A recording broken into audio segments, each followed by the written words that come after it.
Hello friends, welcome back to the channel Gateway for Commerce.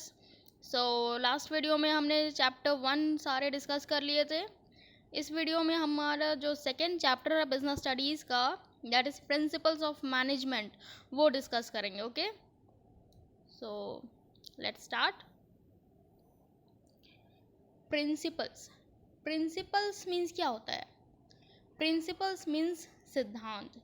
किसी basis पे जब हम अपने सारे काम को करते हैं, किसी ट्रूथ के बेसिस पे जब हम अपने सारे काम को करते हैं, तो that is principles. Management principles क्या होता है? Management principles are the general guidelines for decision making. Management के जितने भी प्रिंसिपल्स हैं, ये क्या होते हैं? एक जनरल गाइडलाइन है जिसके बेसिस पे जो मैनेजमेंट होती है वो अपने सारे डिसीजंस को लेती है. ठीक है. Then next comes something more about principles, that is these principles are very flexible in nature. देखो, बाकी जितने भी साइंटिफिकली प्रूव्ड है प्रिंसिपल्स, वो बिल्कुल रिजिड है, मीन्स उनको चेंज नहीं किया जा सकता. बट मैनेजमेंट के जो प्रिंसिपल्स हैं उनको वो फ्लेक्सिबल्स होते हैं, वो उनको चेंज किया जा सकता है. क्यों? क्योंकि देखो, मैनेजमेंट में क्या होता है? ह्यूमन रिसोर्सेज होते हैं. ह्यूमन रिसोर्स, हर ह्यूमन एक जैसा नहीं होता है. ठीक है. सारे ह्यूमन को उनके अकॉर्डिंग डील करना होता है. That is why management principles are flexible in nature. ये प्रिंसिपल्स कैसे बने हैं? These are formed by practice and experimentations. बहुत सारे थियोरिस्ट, बहुत सारे लोगों ने इन पे प्रैक्टिस किया, इस पे एक्सपेरिमेंट किया, तब जा कर के ये सारे प्रिंसिपल्स को बनाया गया. Based on cause and effect relationship. बहुत सारे टेस्ट किए गए हैं, कॉज क्या होता है और इफेक्ट, उस पर इफेक्ट क्या होता है. ठीक है. जैसे कि smoking is injurious to health. Smoking क्या हो गया? कॉज हो गया.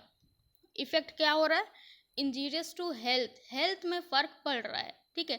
तो ये प्रिंसिपल्स कॉज एंड इफेक्ट में बेसिस पे रिलेशनशिप इनका डिस्क्राइब किया गया है. Then management principles are contingent. Contingent means जो फ्यूचर को देखते हुए उसके अकॉर्डिंग चेंज कर दे. ठीक है. देन कम्स, ये बहुत इंपॉर्टेंट है friends, Fayol's principles of management and Taylor's principles of management. इन सारों को हम लोग एक एक करके अलग अलग वीडियोस में डिस्कस करेंगे. इनके सारे प्रिंसिपल्स को हम लोग अच्छे से डिस्कस करेंगे. आप प्लीज़ इसे ध्यान से समझिएगा, आपके लिए बहुत important. Okay. Fayol's principles of management. Henry Fayol is considered as a father of administrative management. देखिए, मैंने सिर्फ जो इम्पोर्टेंट कीवर्ड्स हैं उनको ही पीडीएफ में ऐड किया है. आप ये सारे कीवर्ड्स को अच्छे से ध्यान में रखिए, ये 1 मार्क क्वेश्चन के लिए बहुत इंपॉर्टेंट है. Henry Fayol is considered as a father of administrative management. Administrative management के फादर कहा गया है हेनरी फियोल को. ठीक है. Also known as the father of modern management और जनरल मैनेजमेंट. आपके क्वेश्चंस में आ सकता है मॉडर्न मैनेजमेंट या जनरल मैनेजमेंट के फादर कौन है, या फिर एडमिनिस्ट्रेटिव मैनेजमेंट के फादर कौन है. That is Fayol, Henry Fayol. Fayol ने 14 प्रिंसिपल्स ऑफ मैनेजमेंट दिए, टोटल 14. ठीक है. हम लोग डिस्कस करते हैं अलग अलग पार्ट में. First one is division of work. In an organization, there are lots of work to be done. According to Fayol, the work must be divided as per the capability of the worker. ठीक है. देखो, अगर हम सारे काम को सारे लोगों में बांट देंगे तो वो तो मैनेजमेंट सही नहीं हो पाएगा. उनके कैपेबिलिटी के हिसाब से हम जो सारे लोगों को डिवाइड कर देते हैं, तो that is division of work. It creates specialisation of work. देखो, एक सॉरी एक ही इंसान जब एक काम को बार बार करता है ना, तो वो उसमें स्पेशलिस्ट बन जाता है. And that is only possible through division of work. क्योंकि उसके लिए वो वर्क डिवाइडेड है. उसको सिर्फ मैनेजमेंट का काम कर, या फिर उसको सिर्फ फिनेंस का काम करना है. ठीक है. तो वो फिनेंस का काम करते करते उसमें स्पेशलिस्ट बन जाता है. ठीक है. Then it improve efficiency of worker. क्यों एफिशिएंसी क्यों बढ़ जाता है? क्योंकि उस पर प्रैक्टिस होती है वर्कर्स की, वो उस काम को वो बार बार करता है। ठीक है, सो आप पिक्चर में देख सकते हो ये अलग अलग डिविजन्स में डिवाइड किए हुए हैं सारे वर्कर्स को। ठीक है, then our next principle is authority and responsibility. Authority and responsibility. Power of taking decision is known as authority, and the obligation to complete the job on time is the responsibility. Means क्या हुआ? किसी भी decision को लेने का जो power होता है वो क्या होता है? वो अथॉरिटी होता है, और उस काम को कंप्लीट करने का जो ऑब्लिगेशन होता है वो होता है रिस्पॉन्सिबिलिटी। इन दोनों का बैलेंस मेंटेन करना बहुत ज़रूरी है। फॉर एग्जांपल, अगर किसी को अथॉरिटी ज़्यादा मिल गया है, मीन्स पावर ज़्यादा मिल गया है, और उसको अगर उसके अकॉर्डिंग रिस्पॉन्सिबिलिटी नहीं मिला है, तो क्या वो अपना काम सही करेगा? नहीं करेगा। वो अपने पावर का, अपने अथॉरिटी का मिसयूज़ करेगा। और किसी को अगर अथॉरिटी कम मिल गया है और रिस्पॉन्सिबिलिटी ज़्यादा मिल गया है, रिस्पॉन्सिबिलिटी ज़्यादा मिल गया मतलब उसको पावर नहीं मिल पा रहा है, तो वो भी मेंटेन नहीं हो पाएगा। सो ये जो डिफरेंस है अथॉरिटी एंड रिस्पॉन्सिबिलिटी का, ये बिल्कुल बैलेंस में होना चाहिए, एग्जैक्ट होना चाहिए। जितनी अथॉरिटी दी जा रही है उतनी ही रिस्पॉन्सिबिलिटी भी देनी चाहिए। ठीक है, an organisation should maintain balance between authority and responsibility. ठीक है, both should maintain balance. Then our next principle comes about discipline. Discipline क्या है? किसी भी फील्ड में, क्या वो चाहे वो ऑर्गेनाइजेशन हो, स्कूल हो, कॉलेज हो, चाहे कहीं भी हो, आपके घर पे ही क्यों ना हो, डिसिप्लिन हर एक जगह इम्पोर्टेंट होती है। ठीक है, discipline is required at all the levels. सारे के सारे लेवल्स में डिसिप्लिन बहुत इंपॉर्टेंट होती है। Top level, middle level, lower level, and उसके बाद सारे वर्कर्स में डिसिप्लिन मेंटेन करना होता है।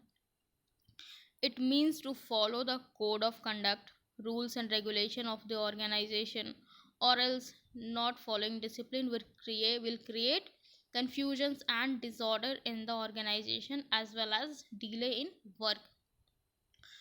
मान लो कोई वर्कर है या फिर ऑर्गेनाइजेशन में डिसिप्लिन नहीं है, कोई भी अपनी मर्जी से आ रहा है, जा रहा है, किसी का कोई टाइम टेबल नहीं है, तो क्या वो ऑर्गेनाइजेशन अपने गोल को टाइमली अचीव कर पाएगा कभी? नो, कभी भी नहीं। ठीक है, सो जो भी rules and regulation, code of conduct means what should be done and what should not be done। Rules and regulation जो भी ऑर्गेनाइजेशन के हैं उनको स्ट्रिक्टली फॉलो करना होता है, और एल्स डिसिप्लिन, और एल्स आपका जो गोल है वो कभी पूरा नहीं हो पाएगा आप, और वर्क में भी काफ़ी डिले होगा। ठीक है, then next come unity of command. Unity of command means as per this principle, getting orders or command from one superior only and should be accountable to him or her only. Getting orders from more than one superior will create so much of confusions। इसका मतलब बहुत सारे एक organisation में मान लीजिए 2 heads हैं, 2 head हैं, वो और अलग ऑर्डर दे रहे हैं, और बी ए अलग ऑर्डर दे रहा है और बी अलग ऑर्डर दे रहा है। सो ये क्या होता है? ये कन्फ्यूजन क्रिएट कर देगा। सो किसी भी ऑर्गेनाइजेशन में अगर किसी एक को रिस्पॉन्सिबिलिटी दी जा रही है, तो फॉर एग्जांपल ए ने रिस्पॉन्सिबिलिटी दी बी को, ठीक है, सो बी अकाउंटेबल होगा सिर्फ ए के लिए ही, मतलब उसको कुछ भी आंसर करना होगा। अकाउंटेबल मीन्स आंसरेबल, तो वो किसको करेगा? बी ए को करेगा। ठीक है, बी का वो सी को नहीं करेगा। ठीक है, सो जो जिसके लिए रिस्पॉन्सिबल है उस वही काम करेगा। ठीक है, getting order from more than one superior will create so much of confusion. काफ़ी सारे कन्फ्यूजन क्रिएट कर देगा अगर एक से दो से ज़्यादा लोग ने ऑर्डर किया तो। ठीक है, then next come unity of direction. Unity of command वो था, unity of direction, both are different. Okay. employees must be directed towards one direction only, that is to achieve the common goal of the organization. See, बहुत सारे organisation में बहुत सारे individual काम करते हैं, सबका अपना अपना एक अलग सिंगल गोल होता है, इंडिविजुअल गोल होता है, डिपार्टमेंट का अपना गोल होता है, बट सारे डिपार्टमेंट्स को कुछ इस तरह से मेंटेन करना पड़ता है जो जो हमारा कॉमन गोल है, ओवरऑल जो ऑर्गेनाइजेशन का गोल है वो टाइमली अचीव हो जाना चाहिए. ठीक है. One head one plan means एक गोल के लिए वो सारा प्लान उसके अकॉर्डिंग होना चाहिए. ठीक है. वरना सारे जो इंडिविजुअल गोल्स हैं, जो डिपार्टमेंट गोल्स हैं, वो कोलैप्स हो जाएंगे. सो इसीलिए यूनिटी ऑफ डायरेक्शन को मेंटेन करना पड़ता है, क्योंकि सारे जो गोल्स है वो एक ही डायरेक्शन में जाएं. ठीक है. सो आज हमने ये 5 डिस्कस किए. सो नेक्स्ट वीडियोस में मैं सारे के सारे कंप्लीट कर दूंगी 14 प्रिंसिपल्स. एंड नेक्स्ट हम लोग टेलर्स प्रिंसिपल्स ऑफ मैनेजमेंट की तरफ चलेंगे. ठीक है. सो अगर आपको वीडियो अच्छा लगा हो तो प्लीज़ लाइक शेयर करें अपने फ्रेंड्स के साथ एंड सब्सक्राइब करें एंड कमेंट में मुझे ज़रूर बताएं कि कैसा लगा. Okay. Thank you so much.